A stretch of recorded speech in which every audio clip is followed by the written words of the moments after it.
Hi hello ಎಲ್ರಿಗೂ ನಮಸ್ಕಾರ. ಹೇಗಿದ್ದೀರಾ ಎಲ್ಲರೂ? ನೇಷಾ ಕ್ರಿಯೇಷನ್ಗೆ ಸ್ವಾಗತ. ಇವತ್ತಿನ ರೆಸಿಪಿ ಮಾವಿನಕಾಯಿ ಚಿತ್ರಾನ್ನ. ತುಂಬ ಟೇಸ್ಟಿಯಾಗಿರುವಂಥ ಮಾವಿನಕಾಯಿ ಚಿತ್ರಾನ್ನ ಹೇಗೆ ಮಾಡೋದು ಅಂತ ನೋಡೋಣ ಬನ್ನಿ.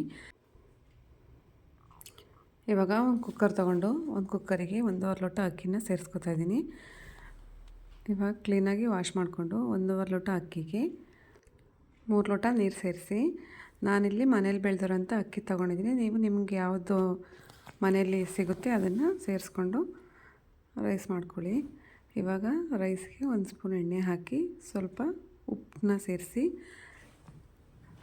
ನೀಟಾಗಿ ಮಿಕ್ಸ್ ಮಾಡಿ ಲಿಡ್ಡನ್ನ ಕ್ಲೋಸ್ ಮಾಡಿ 1 ರಿಂದ 2 ವಿಷಲ್ನ ತಗೊಳ್ಳಿ.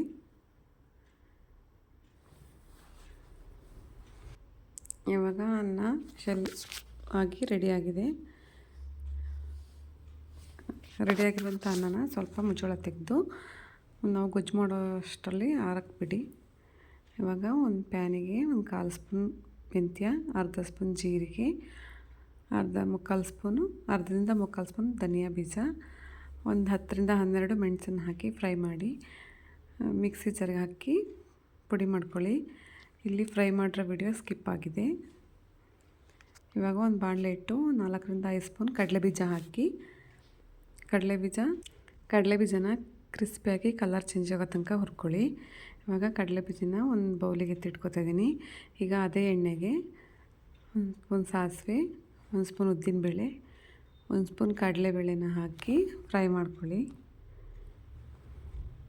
ಸ್ವಲ್ಪ ಕಲರ್ ಚೇಂಜ್ ಆಗೋ ತನಕ ಫ್ರೈ ಮಾಡಿಕೊಂಡು ಇವಾಗ ಇದಕ್ಕೆ ಒಂದು 4 ರಿಂದ 5 ಹಸಿಮೆಣಸಿನ್ಕಾಯಿ, 2 ಒಣಮೆಣಸಿನ್ಕಾಯಿ, ಸ್ವಲ್ಪ ಕರಿಬೇವನ್ನ ಸೇರಿಸಿ ಫ್ರೈ ಮಾಡ್ಕೊಳ್ಳಿ. ಇವಾಗ ಅದಕ್ಕೆ ಒಂದು 10-12 ಗೋಡಂಬಿನ ಸೇರಿಸ್ಕೊಳ್ಳಿ. ಇದು ಆಪ್ಷನಲ್ಲು, ಬೇಕಿದ್ದರೆ ಸೇರಿಸ್ಕೊಳ್ಳಿ, ಇಲ್ಲ ಸ್ಕಿಪ್ ಮಾಡ್ಬೋದು. ಇವಾಗ ಗೋಡಂಬಿ ಎಲ್ಲ ಕಲರ್ ಚೇಂಜ್ ಆಗೋ ತನಕ ಫ್ರೈ ಮಾಡಿಕೊಂಡು ಇವಾಗ 1/2 ಮಾವಿನಕಾಯಿನ ನಾನಿಲ್ಲಿ ತುರಿದು ಸೇರಿಸ್ಕೊಂಡಿದ್ದೀನಿ. ತುಂಬ ಜಾಸ್ತಿ ಮಾವಿನಕಾಯಿನ ಫ್ರೈ ಮಾಡಿಬಿಡಿ, 1-2 ನಿಮಿಷ ಫ್ರೈ ಮಾಡ್ಕೊಳ್ಳಿ. ಇವಾಗ ಸ್ವಲ್ಪ ರುಚಿಗೆ ತಕ್ಕಷ್ಟು ಉಪ್ಪು ಸೇರಿಸ್ಕೊಳ್ಳಿ. ಅನ್ನಕ್ಕೆ ಉಪ್ಪು ಹಾಕಿದ್ವಿ, ಸ್ವಲ್ಪ ನೋಡಿ ಉಪ್ಪು ಸೇರಿಸ್ಕೊಳ್ಳಿ. ಒಂದು ಅರ್ಧ ಸ್ಪೂನ್ ಅರಿಶಿನ ಪುಡಿನ ಸೇರಿಸಿ ಎಲ್ಲ ಹೊಂದೋ ಥರ ಮಿಕ್ಸ್ ಮಾಡ್ಕೊಳ್ಳಿ.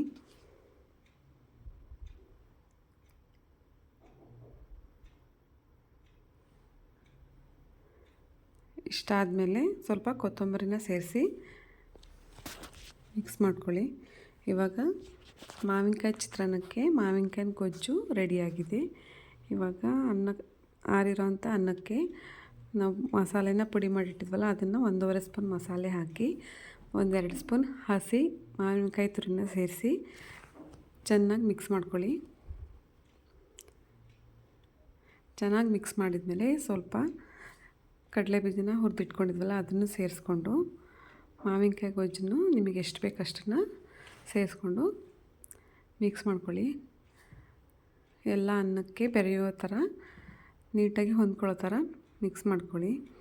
ಇವಾಗ ಮಾವಿನಕಾಯಿ ಚಿತ್ರಾನ್ನ ರೆಡಿಯಾಗಿದೆ. ತುಂಬ ರುಚಿಯಾಗಿರುವಂಥ ಮಾವಿನಕಾಯಿ ಚಿತ್ರಾನ್ನ ರೆಡಿ. ನಮ್ಮ ಚಾನಲ್ನ ಯಾರು ಹೊಸ್ದಾಗಿ ನೋಡ್ತಾಯಿದ್ರೆ ಸಬ್ಸ್ಕ್ರೈಬ್ ಮಾಡ್ಕೊಂಡು ನೋಡಿ, ಪ್ಲೀಸ್ ಸಪೋರ್ಟ್ ಮಾಡಿ. Thank you for watching. Bye.